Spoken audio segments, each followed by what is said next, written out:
मेरा बच्चा बहुत बीमार था। उसके इलाज के लिए मुझे पैसे की बहुत ज़रूरत थी। मैं बस स्टॉप पर खड़ा था, तभी एक कमज़ोर बूढ़ा भिखारी मेरे पास आया।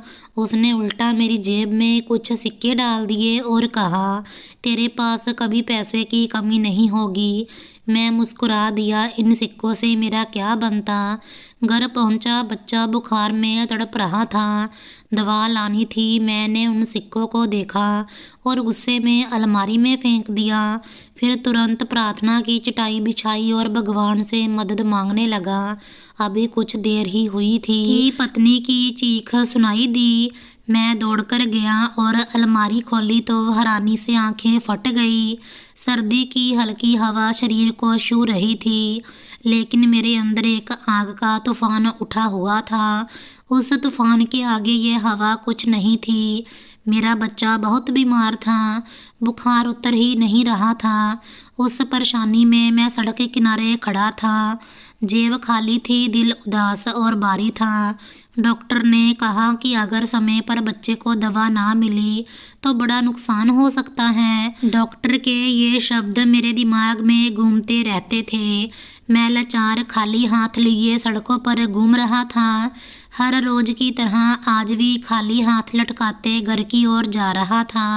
एक हफ्ते से मेरा बच्चा बुखार में पड़ा था। घर में न खाने को कुछ था, न बच्चे की दवा के लिए पैसे।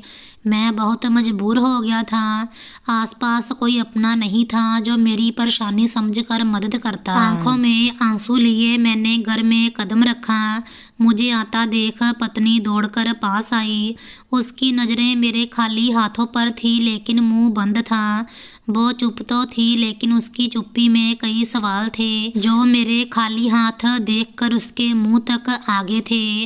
आप दवा लेकर नहीं आए? वो अचानक बोल पड़ी। उसके सवाल पर मैंने शर्म से नजरें चुरा ली और अपने कमरे की ओर चला गया। आपने बताया नहीं? मैंने कुछ पूछा है? बच्चे का बुखार बढ़ता जा रहा है। आप जानते हैं डॉक्टर ने क्या कहा है? फिर भी खाली हाथ आ गए। अगर बच्चे को दवा ना दी गई तो? इतना कहते हुए पत्नी जोर जोर से रोने लगी। उसकी सिसकियां बंद हो गई। मैंने लाचारी से उसकी ओर देखा और बच्चे को गोद में लेकर कहा, परेशान मत हो।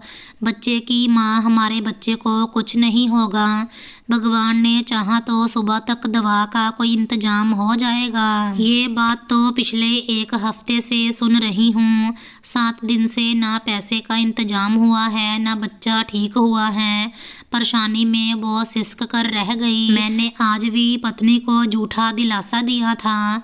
वो दिलासा अगर पत्नी के लिए होता तो शायद मान जाती, लेकिन वो एक माँ के लिए था। माँ दिल और दिमाग दोनों से सोचती है। माँ कभी झूठ से नहीं मानती। मैंने बेटे को सीने से लगाना चाहा, लेकिन वो बुखार से इतना तड़प रहा था कि उसकी हालत ने मुझे हिला दिया। रात सोचते हुए गुजर गई। सारी रात मैं बच्चे को पानी की पट्टियाँ करता रहा कि शायद बुखार कम हो जाए, लेकिन बुखार अपनी जिद पर अड़ा था। सुबह हुई तो पत्नी को रोते देखा, जो बच्चे को बेहोशी में गोद में लिए परेशान होकर रो रही थी। मुझसे यह दृश्य सहन नहीं हुआ। कुछ देर सोचने के बाद मैं घर से बिना कुछ बोले निकल गया। मेरी मजबूरियां आज मेरी कमजोरियां बनकर सामने खड़ी थीं। दिल में बेचैनी के साथ काश जैसे शब्दों ने जगह बना ली थी। काश मेरी नौकरी ना छूटती तो आज हालात अलग होते। काम ना होने से मेरी दुनिया बेरंग हो गई थी। मेरा बच्चा जिंदगी के लिए तरस रहा था और मैं कुछ नहीं कर पा रहा था। रोज काम की तलाश में निकलता और निराश होकर खाली जेब घर लौटता। हालात मेरी मर्जी के खिलाफ थे। उस वक्त मेरी सोच में सिर्फ बेटे की सेहत के अलावा कुछ नहीं था, और वो सेहत सिर्फ कुछ रुपयों की मोहताज थी। आज मैं खुद को एक नाकाम पिता और लाचार पति समझता तो गलत नहीं था। मेरी नाकामी मेरे दिल की जंजीर बन गई थी, जिसने मेरे सोचने की क्षमता तक को कैद कर लिया था। मेरी हिम्मत जवाब देने लगी थी, मैं कैसा पिता हूँ, अपने इकलौते बेटे के लिए दवा तक का इंतजाम नहीं कर पा रहा। कैसा पति हूँ, अपनी पत्नी को एक खुशी नहीं दे पा रहा। आज मैं खुद को हारा हुआ महसूस कर रहा था। आंखों में आंसू लिए दर दर भटकने के बाद भी मैं अपने मकसद से वंचित था। सुबह से शाम और शाम से रात तक का सफ़र मेरे लिए मुश्किल था। दिल में बच्चे को लेकर तरह तरह के विचार थे। दिल की बेचैनी चरम पर थी। बेताब दिल, परेशान हाल, भारी कदम और झुका सिर। मैं खुद को टूटता देख रहा था। मेरा अस्तित्व बिखर रहा था। हाथ खाली थे, दिमाग पर बच्चे की बीमारी से इलाज तक की सोचें सवार थी। कैसे घर जाऊं, पत्नी से क्या कहूं, बच्चे की माँ सवाल करेगी, क्या जवाब दूंगा। उसके सवालों का बस मैं सड़क के किनारे फुटपाथ पर बैठ गया और अपनी किस्मत पर आंसू बहाने लगा। सारी कोशिशों के बाद भी जब कुछ नहीं मिला तो दिल में एक ही बात उठी। वो आवाज़ इतने जोश से उठी कि मैं जगह से उठा और सोचा, चाहे कुछ भी हो, आज हिम्मत नहीं हारूंगा। अपने बच्चे के लिए अगर भीख भी मांगनी पड़ी तो पीछे नहीं हटूंगा। यही सोचते हुए मैंने भी भीड़ वाली जगह चुनी। कदम तेज चलते हुए मुझे बस स्टॉप पर ले गए। भगवान के लिए मदद कर दो, मैं बहुत मजबूर होकर हाथ फैला रहा हूँ। मैं भगवान के नाम पर मांगने की कोशिश कर रहा था, लेकिन शब्द मुंह में ही दबकर रह गए। मुझे अपनी हालत पर रोना आ रहा था। इतनी भीड़ में मेरी आवाज़ गले से बाहर नहीं निकल रही थी। लोगों का हजूम था, अफरा दफरी का माहौल था। लोग सैकड़ों की संख्या में आ जा रहे थे, लेकिन सब एक दूसरे से बेखबर अपनी भागदौड़ में व्यस्त थे। ऐसे में मैंने झूठे दिल से अपने भगवान को पुकारा। मैं नहीं जानता था कि मेरी पुकार क्या रंग लाएगी। मेरा सब्र खत्म होने लगा था कि मैंने तभी एक बुजुर्ग को अपनी ओर आते देखा।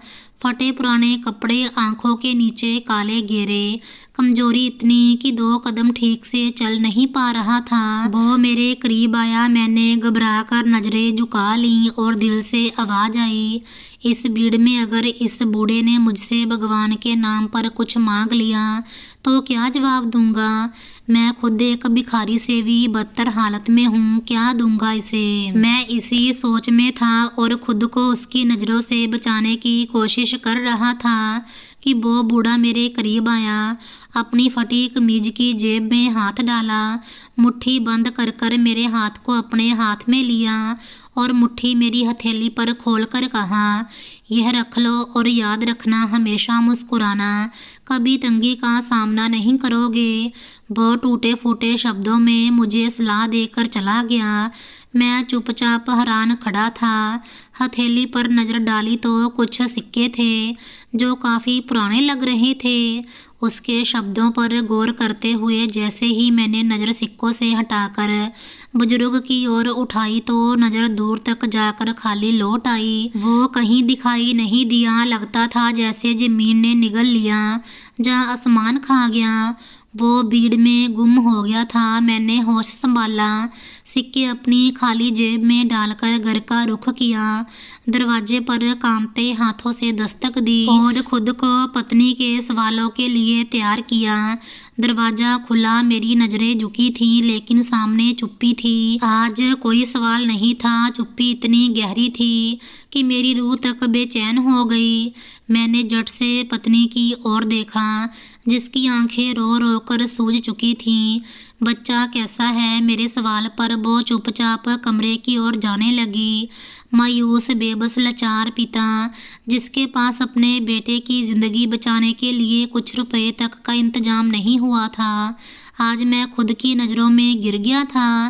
तभी पत्नी ने कहा, मेरे बच्चे के पास कल तक का समय है। डॉक्टर कहते हैं अगर कल तक दवा का इंतजाम ना हुआ तो मैं अपना इकलौता बेटा खो दूंगी। यह कहते हुए वो फूट फूट कर रोने लगी। उसकी आवाज़ ने मेरे शरीर में करंट दौड़ा दिया। मेरी रूह बाहर आ गई। पागलों की तरह मैं अपनी खाली जेबें टटोलने लगा। तभी हाथ उन सिक्कों पर पड़े। मैंने जेब से सिक्के निकालकर उन्हें घूरा, अपनी किस्मत को कोसा और गुस्से से उन्हें साइड टेबल की दराज में फेंक दिया और भूल गया। अपने आप को भी हमेशा की तरह सोचों के साथ मैंने फिर हिम्मत बांधी, दरवाजे की दहलीज पर बैठा। आज फिर एक पिता की हिम्मत बांध रहा था। सोच रहा था कि अब क्या करूं कि बेटे की दवा का इंतजाम कर सकूं, उसकी ज़िंदगी बचा सकूं। जब कुछ समझ ना आया तो प्रार्थना की चटाई बिछाई और गिड़गिड़ाकर भगवान को पुकारने लगा। अब मेरे भगवान के अलावा कोई सहारा नहीं था। मैं बेटे की ज़िंदगी की भीख मांग रहा था, दुआ कर रहा था कि भगवान मेरा एकमात्र सहारा, मेरा इकलौता बेटा मेरी आंखों से कभी दूर ना हो, इसे जीवन दे दे। तभी एक जोरदार चीख ने मुझे हिला दिया। वो चीख पत्नी की थी।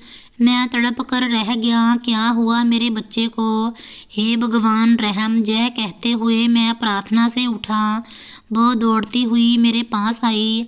अंदर कुछ है बच्चे के पापा, आपके कमरे में कुछ है। उसकी बात ने मुझे एक पल की सांस दी। मैंने अविश्वास से उसके चेहरे की ओर देखा और कहा, मेरा बच्चा, वो तो बच्चे के पापा आपके कमरे में वहाँ कुछ। पत्नी घबराते हुए कहने लगी। उसके शब्द वहाँ कुछ है तक दबकर रह गए। मैं प्रार्थना से उठा, दौड़ते हुए कमरे की ओर गया, देखा और मुंह से निकला, हे भगवान ये क्या है? सामने के दृश्य ने मेरे पैरों तले जमीन खींच ली। मेरा नाम शंकर लाल है और मैं एक साधारण परिवार से हूँ। मेरे पिताजी की एक किराने की दुकान थी, माताजी घरेलू महिला थी। मेरे पिताजी की 2 शादियां थी। पहली माँ से एक बेटी थी, जबकि दूसरी शादी यानी मेरी माँ से मैं एक बेटा था। बेटे की चाह ने पिताजी को दूसरी शादी करने पर मजबूर किया। पिताजी ने दूसरी शादी पहली पत्नी की मौत के बाद की थी। मुझसे बड़ी बहन काफ़ी समझदार थी। जब पिताजी ने मेरी माँ से शादी की, मैं और मेरी माँ मेरी सौतेली बहन को पसंद नहीं आते थे। वो हर वक्त माँ को नीचा दिखाने में लगी रहती, हर वक्त पिताजी के कान भरती रहती। लेकिन पिताजी अपनी बेटी की आदत से वाकिफ़ थे। कभी उसकी बातों में आकर पिताजी ने माँ के साथ बुरा व्यवहार नहीं किया। यही बात सुशीला को बहुत चुभती थी। सुशीला ने हर तरह से कोशिश की माँ और पिताजी का रिश्ता तोड़ने की, लेकिन वो हर कोशिश में नाकाम रही। समय ऐसे ही गुजरता गया, मैं भी बड़ा होने लगा। मैंने अपने और अपनी माँ के लिए बहन की आंखों में जो नफरत देखी थी, वो किसी खतरे से कम नहीं थी। माँ अक्सर पिताजी को समझाती, आप सुशीला की शादी कर दो, कोई अच्छा रिश्ता देखकर इसे अपना घर बसवा दो। हो सकता है शादी के बाद उसके दिल में मेरे और शंकर के लिए प्यार आ जाए, हो सकता है वो हमसे दूर होकर हमारी हो जाए। पिताजी जब भी माँ की बात सुनते तो ठंडी सांस भरकर कहते, हाँ तुम ठीक कह रही हो, अब बेटी का घर बसा देना चाहिए, नहीं तो इस घर में कभी शांति से कोई नहीं रह पाएगा। सुशीला माँ और पिताजी के इरादों से वाकिफ़ थी। वो हर वक्त अपनी कोशिशों में लगी रहती कि कैसे मुझे और माँ को घर से निकाले, ताकि पिताजी की संपत्ति में सिर्फ घर और दुकान ही आए। इतनी सी संपत्ति के लिए वो अपने दिल में हमारे लिए नफरत के बीज बोती रहती। मेरी माँ ने साफ शब्दों में बहन से कह दिया था कि यह सब कुछ तुम्हारा ही है, मुझे या मेरे बेटे को तुम्हारे पिता की संपत्ति में से कुछ भी नहीं चाहिए। हमें सिर्फ तुम्हारे पिता का साथ चाहिए और भगवान के लिए शांति से रहो और हमें भी रहने दो। मैं कोई ज़बरदस्ती थोड़ी तुम्हारी माँ की जगह आई हूँ। तुम्हारे पिता की मर्जी से ही मैं इस घर में आई हूँ और भगवान की मर्जी से तुम्हारा भाई इस दुनिया में आया है। फिर क्यों अन्याय करती हो? माँ चाहे जितना समझाती, लेकिन मेरी बहन को कोई बात समझ नहीं आती थी। वो वही करती जो वो सोचती थी, जो उसे अच्छा लगता, फिर चाहे उसके ऐसा करने से किसी का दिल दुखे जहाँ कोई बर्बाद क्यों ना हो जाए, उसे कोई फर्क नहीं पड़ता था। किराने की दुकान बहुत अच्छी चल रही थी, घर में अच्छा गुजारा हो रहा था। मुझे पढ़ने का शौक था। पिताजी ने मेरे शौक का ख्याल रखते हुए मुझे एक अच्छे स्कूल में दाखिला दिलवा दिया था। बहन को इस बात पर भी एतराज़ था, क्योंकि बहन का कहना था कि मुझे पिताजी ने अच्छे स्कूल से शिक्षा नहीं दिलवाई थी और बेटे के लिए पिताजी जी तोड़ कोशिश करते हैं।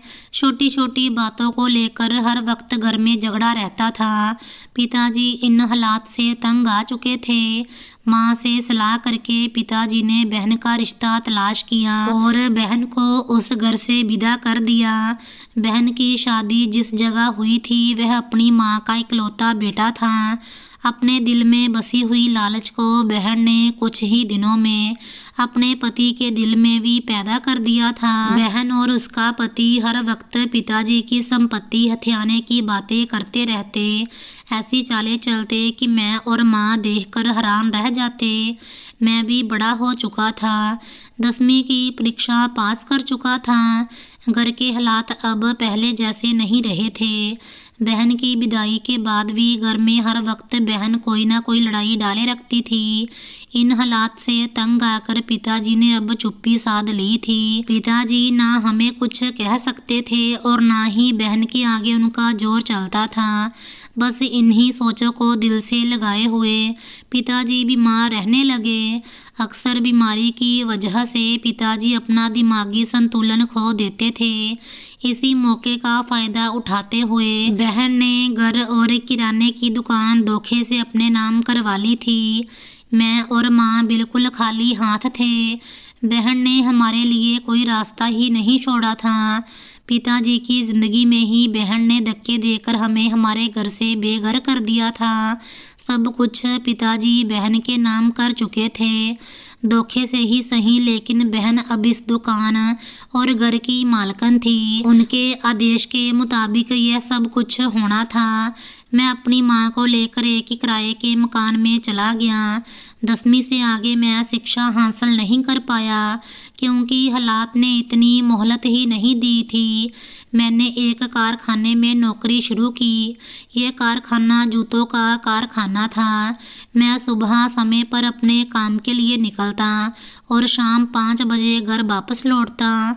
कुछ वक्त माँ के साथ गुजारता और रात को एक पान की दुकान पर सारी रात गुजार देता। पान की दुकान पर भी मैं नौकरी ही करता था। इस तरह 2 जगह काम करके मैं अपने घर का गुजारा करने लगा था। मैं और माँ कभी कभी पिताजी का हाल जानने के लिए बहन के यहाँ जाया करते थे और बहन से यह बात भी सहन नहीं होती थी। फिर एक दिन ये कहानी पूरी तरह से ख़त्म हो गई। पिताजी हम सबको छोड़कर इस दुनिया से विदा हो गए। जाते जाते भी पिताजी मेरे और माँ के सामने हाथ जोड़कर अपनी ना की गलतियों की माफ़ी मांगते रहे। इसमें पिताजी का क्या कसूर था? पिताजी का तो दिमाग काम करना ही छोड़ गया था। पिताजी से सब कुछ ज़बरदस्ती करवाया गया था, ऐसा मेरी माँ कहती थी। लेकिन मेरे दिल में कहीं ना कहीं यह बात घर कर गई थी कि अगर पिताजी चाहते तो पिताजी यह अन्याय होने से बचा सकते थे। खैर वो तो कहानी ख़त्म हो गई। यहाँ पिताजी ने अपनी आंखें बंद की। वहाँ उस घर से हमारा संबंध हमेशा के लिए ख़त्म हो गया। मैंने अपने घर को स्वर्ग बनाने में कोई कसर नहीं छोड़ी थी। मैं बहुत मेहनत से अपनी दोनों नौकरियों को संभाल रहा था। भगवान ने मुझे इतनी हिम्मत दी थी कि मैं मेहनत से पीछे नहीं हटता था। किराए का छोटा सा घर था, मेरे और माँ के लिए काफ़ी था। ऐसे ही समय गुजरता गया। माँ भी बीमार रहने लगी। माँ की इच्छा को ध्यान में रखते हुए मैंने भी अपना घर बसा लिया। शांति बहुत समझदार और प्यार बांटने वाली लड़की थी। शांति के घर आते ही मेरा घर स्वर्ग बन गया था। शांति ने अपने अच्छे व्यवहार की वजह से बहुत जल्द मेरे और माँ के दिल में अपनी जगह बना ली थी। हम लोग बहुत खुश थे। माँ को शुगर हो गई थी। मैं हर महीने घर के राशन के साथ ही माँ की शुगर की दवा भी साथ ले आया करता था। इस तरह घर का सिस्टम बहुत अच्छे से चल रहा था। शादी के पहले ही साल भगवान ने मुझे 2 जुड़वा बेटों से नवाजा। मेरी माँ की खुशी की कोई सीमा ना रही थी। मैं अकेला था, इसीलिए माँ की इच्छा थी कि मेरे बच्चे ज़्यादा हों, तो भगवान ने पहले ही साल मुझे 2 बच्चों से नवाज दिया। माँ अपने दोनों पोतों को देखकर बहुत खुश थी। भगवान का दिया सब कुछ था। मेरी मेहनत रंग लाई थी। घर में अब किसी चीज़ की कमी ना थी। एक संतान की कमी थी, वह भी भगवान ने पूरी कर दी थी। मैंने अपने बेटों का नाम सिद्धार्थ और भारत रखा था। सब कुछ ठीक चल रहा था। शांति काम में व्यस्त थी क्योंकि आज पिताजी की बरसी थी। घर में लोगों का आना जाना था। मोहल्ले से एक काम वाली को बुलाया गया था क्योंकि आज का काम ज़्यादा था। सत्संग के साथ साथ खाने का इंतजाम भी किया गया था। काम वाली से कहा गया था कि पूरे घर की अच्छी तरह से सफाई कर दे। 2 कमरों का घर था, उसे अच्छी तरह चमकाने की जिम्मेदारी रज्जो ताई को सौंपी गई। रज्जो ताई मोहल्ले की वो विधवा महिला थी जिन्हें हर कोई ज़रूरत के वक्त काम के लिए बुला लेता था और फिर काम के बदले पैसे देकर उनकी मदद कर देता था। सर्दियों के दिन थे, कड़ी ठंड पड़ रही थी। सत्संग के बाद सब लोगों को खाना खिलाया गया। जब सब लोग खाना खाकर अपने घरों को चले गए तो शांति ने रज्जो ताई से कहा कि आप जरा पूरा घर एक बार फिर से साफ कर दें, बल्कि अच्छी तरह से धो दें ताकि एक बार घर अच्छी तरह से साफ सुथरा हो जाए। जुड़वा बेटे थे, कभी कभी दोनों को संभालना बहुत मुश्किल हो जाता था। शांति ने एक बेटे को मुझे पकड़ाते हुए दूसरे को चारपाई के साथ बंधे झूले में डालकर सुला दिया था। ठंड काफ़ी ज़्यादा थी। मैं बच्चों को माँ की गोद में डालते हुए अपने काम के लिए निकला था। रज्जो ताई ने पूरा घर अच्छी तरह से धो दिया, अपनी मेहनत ली और अपने घर की ओर चली गई। काफ़ी देर के बाद जब माँ ने शांति से पूछा कि सिद्धार्थ कहाँ है, तो शांति ने आराम से जवाब देते हुए कहा, माँ सिद्धार्थ को सुलाकर मैंने झूले में डाल दिया था। शांति की बात सुनते हुए माँ ने परेशानी जताते हुए कहा, काफ़ी देर हो चुकी है, उसकी कोई आवाज़ नहीं आई। जरा देखो तो सही, बच्चा इतनी देर से क्यों सो रहा है। माँ की बात पर ध्यान देते हुए शांति भी सिद्धार्थ को उठाने गई। जैसे ही उसने सिद्धार्थ को झूले से निकालकर अपनी गोद में लिया तो उसकी चीखें पूरे मोहल्ले में गूंज उठी। सिद्धार्थ पूरी तरह से गीला हो चुका था और नीला पड़ चुका था। मुझे कारखाने में संदेश भेजा गया। मैं दौड़ता हुआ अपने बेटे को अस्पताल ले गया। यहाँ जाकर पता चला कि पानी के साथ कई घंटे गीला रहने की वजह से बच्चे को निमोनिया हो गया था, और निमोनिया भी ऐसा जो मेरे सिद्धार्थ की जान ले गया। घर में कोहराम मच गया। अम्मा यह सदमा सहन ना कर पाई। सिद्धार्थ के 1 दिन के बाद ही माँ भी हमें छोड़कर इस दुनिया से विदा हो गई। मेरा हंसता खेलता घर अचानक वीरान हो गया था। यह सब मेरा कसूर है। ना मैं उस दिन लापरवाही से फर्श धोती और ना तुम्हारे बेटे का झूला गीला होता और ना ही वो यूं तुम्हें छोड़कर जाता। रज्जो ताई माँ और बच्चे का अफसोस करते हुए सिर पटक पटक कर रो रही थी। मैंने रज्जो ताई को हौसला देते हुए कहा, नहीं ताई, इसमें आपकी कोई गलती नहीं। वह जितनी उम्र लेकर आए थे उतना समय पूरा कर कर चले गए। दुख तो सिर्फ इस बात का है कि मेरी माँ भी यह सदमा सहन नहीं कर पाई और मेरे सिर से दुआओं का साया उठ गया। आज मैं सही मायनों में अनाथ हो गया। मैं अपना दुख किसी से बयान नहीं कर पाता था। बच्चे और माँ के सदमे ने मुझे थका दिया था। कई दिन तक मैं काम पर भी नहीं जा सका था। मैं बुरी तरह से बीमार हो गया था। उन 2 अचानक मौतों ने मुझे कहीं का ना छोड़ा था। मैं काम पर जाने की अगर हिम्मत करता भी तो लड़खड़ा कर गिर जाता था। मेरी हालत काफ़ी ख़राब थी। कुछ दिन तो पान की दुकान से और कारखाने से मुझे संदेश मिलता रहा और मेरी बीमारी सुनकर वो लोग भी चुप हो जाते। लेकिन फिर एक दिन मुझे कारखाने से और पान की दुकान से जवाब मिल गया। मेरी दोनों नौकरियां पलक झपकते छूट गई थीं। आखिर समय कब तक मेरा इंतज़ार करता, कब तक वो लोग मेरी बीमारी मेरी मजबूरी समझते। 1 महीना तो मुझे महसूस ना हुआ क्योंकि घर में राशन मौजूद था, लेकिन 1 महीना गुजर जाने के बाद घर में भूख की नौबत आ गई थी। मैंने हर जगह नौकरी तलाश की, लेकिन लगता था जैसे किस्मत मुझसे रूठ गई थी। ऐसा लगता था जैसे माँ के गुजर जाने के बाद मेरा रोजगार इस दुनिया से उठ गया था। माँ के होते हुए मुझे कभी किसी चीज़ की कमी महसूस नहीं हुई। कभी ऐसी परीक्षा मेरे करीब भी नहीं आई थी। लेकिन माँ के गुजर जाने के बाद मैं तो सिर्फ परीक्षाओं के लिए ही रह गया था। मैं दिन रात अपने भगवान को याद करता और दुआ मांगता कि मेरी आसानियाँ कर दें। अगर अनजाने में मुझसे कोई गलती होगी हो तो मुझे इस गुनाह की इतनी बड़ी सज़ा ना दे। एक बेटा तो मैं खो चुका था, मैं अपना दूसरा बेटा और पत्नी नहीं खोना चाहता था। घर में खाने के लिए अनाज का एक दाना तक नहीं बचा था। बच्चे का दूध और ज़रूरत का सामान कुछ भी नहीं था। 2 दिन से मेरी पत्नी मोहल्ले वालों से मांग मांग कर बच्चे का दूध पूरा कर रही थी। मैं बहुत परेशान था। दिन रात मैं नौकरी की तलाश में भटक रहा था, लेकिन मुझे कहीं पर नौकरी ना मिली।